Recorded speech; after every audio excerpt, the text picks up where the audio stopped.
मगाशी आम्ही कुठे त्या आपला खाद्य जत्रा फूड फेस्टिवल मध्ये गेलो होतो.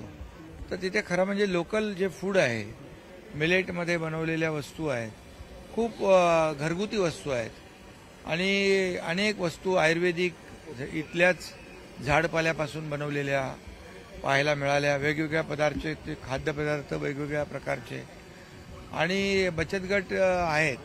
त्या बचत गटांनी खूप चांगलं त्या ठिकाणी त्या फूड फेस्टिवलमध्ये सहभाग घेतला आणि त्यांना खरं म्हणजे एक मोठा प्लॅटफॉर्म मिळालेला आहे.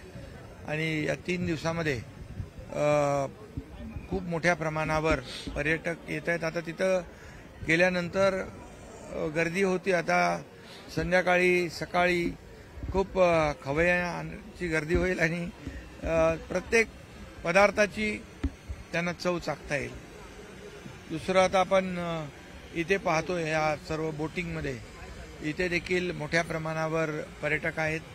आणि आता या नवीन जो कन्सेप्ट त्यांनी केला आहे की बोटीमध्ये मार्केट, तो देखील एक वेगळा संकल्प आहे आणि एक वेगळा अनुभव आहे.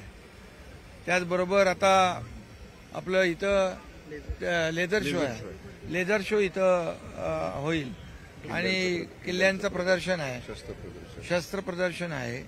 त्याचबरोबर हेलिकॉप्टरने राईड पण होती आहे, हवाई राईडचा देखील अनुभव.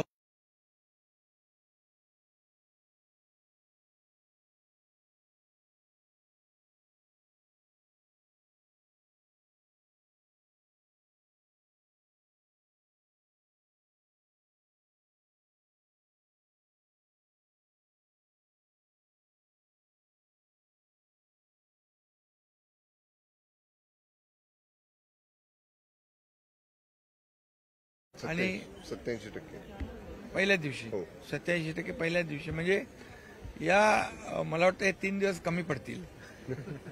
तुम्हाला पुढच्या वेळेस आणखी मोठा महापर्यटन महोत्सव आयोजित करावा लागेल, जेणेकरून स्थानिक लोकांना याच्यामध्ये एक प्लॅटफॉर्म मिळतो, स्थानिक लोकांना रोजगार मिळतो आणि जे पर्यटक आहेत त्यांना वेगवेगळ्या पदार्थांचा, वेगवेगळ्या वस्तूंचा या ठिकाणी खरेदी करता येते.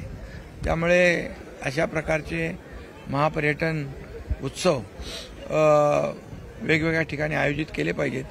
आमचे पालकमंत्री शंभूराज देसाई यांचा फार पुढाकार यामध्ये होता आणि ते देखील उत्साही आहेत आणि उत्साहामध्ये त्यांनी एक हा महापर्यटन उत्सव आयोजित केलेला आहे आणि सर्वच विभागांनी त्यांना यामध्ये सहकार्य केलेलं आहे. त्यामुळे खऱ्या अर्थाने हा महापर्यटन उत्सव त्याची आज सुरुवात होईल आणि 4 तारखेला माननीय मुख्यमंत्री महोदयांच्या हस्ते त्याचा समारोप होईल.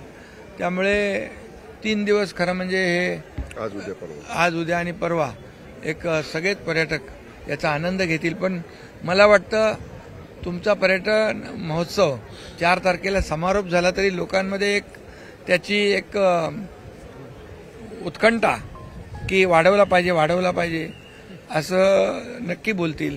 पण तुम्हाला पुढचा महोत्सव जो आहे तो जास्त दिवसाचा ठेवावा लागेल. आणि मी कलेक्टर आणि सीओना देखील सूचना केली, पालकमंत्री त्याचं कोऑर्डिनेट करतील की जे आपले महिला बचत गट आहेत, या महिला बचत गटांना हे त्यांचे पदार्थ जे आहेत, त्यांच्या वस्तू याचं ब्रँडिंग आणि मार्केटिंग करण्यासाठी आपण जिल्हा नियोजनच्या माध्यमातून त्यांना एक प्लॅटफॉर्म उपलब्ध करून दिला तर म्हणजे एक मोक्याच्या जागेवर आपण इन्फ्रास्ट्रक्चर उभं करून दिलं आणि रोटेशनमध्ये आपण त्यांना महिला बचत गटांना त्यांचे पदार्थ, आता बघितले पदार्थ की अरे वेगवेगळे एकदम म्हणजे खूप चांगले पदार्थ आणि वस्तू या ठिकाणी त्या फूड फेस्टिवलमध्ये पाहायला मिळाल्यात. तर लोकांनाही त्याचा आनंद मिळेल आणि जे घरगुती बनवलेलं आणि ऑर्गॅनिक सेंद्रिय या सगळ्या वस्तू त्यांना खरेदी करता येतील. काही औषधी देखील वनस्पतींच्या माध्यमातून त्या काही प्रॉडक्ट आहेत त्यामुळे त्यांचं कायमस्वरूपी आपल्याला या महिला बचत गटांना यामध्ये रोजगार देता येईल. त्यामुळे नक्कीच मी या महाबळेश्वर महापर्यटन महोत्सवाला खूप खूप शुभेच्छा देतो. आणि मग कोण कोण आहेत तुमच्याकडे? MTDC आहे, MTDC आणि बाकी आपले लोकल प्रशासन, स्थानिक प्रशासन, कलेक्टर, CO, SP आणि सगळी फॉरेस्टचे अधिकारी, सगळेच विभाग यामध्ये सहभागी झालेले आहेत. त्या सगळ्यांचंच अभिनंदन करायला पाहिजे. आणि उमेदचा देखील मोठा सहभाग यामध्ये आहे, त्यांना देखील शुभेच्छा द्यायला पाहिजे. कारण पाहिल्यानंतर एक वेगळा अनुभव पर्यटकांना यामध्ये मिळेल. साहेब, ज्या पद्धतीचा महोत्सव महाबळेश्वरमध्ये होतो तसाच कांदाटी, सोळशी खोऱ्यात आणि कोयना खोऱ्यात अशी मागणी स्थानिकांकडून आहे, कारण त्या ठिकाणचं पर्यटन सुद्धा यामुळे वाढेल असं त्यांचं म्हणणं. त्याच्या बाबतीत देखील मगाशी आमची चर्चा झाली पालकमंत्री, जिल्हाधिकारी आणि इतर अधिकाऱ्यांच्या बरोबर. तर दुसरा जो महोत्सव आहे तो महोत्सव खाली तापोळ्यापासून म्हणजे इथूनच सुरू होईल, पण खाली अगदी कांदाट खोऱ्यामध्ये तो पर्यटन महोत्सव झाला तर मोठ्या प्रमाणावर तिकडे त्या भागातल्या लोकांना आपले जे काही प्रॉडक्ट आहे, आपली उत्पादनं आहेत, वस्तू आहेत, पदार्थ आहेत, त्यांना एक्सपोजर मिळेल आणि त्यांना देखील त्याचं शोकेसिंग करायची संधी मिळेल आणि पर्यटकांना देखील त्याचा आनंद लुटता येईल. पण तो मला वाटतं थोडा मोठा आपल्याला करावा लागेल, जास्त दिवसाचा.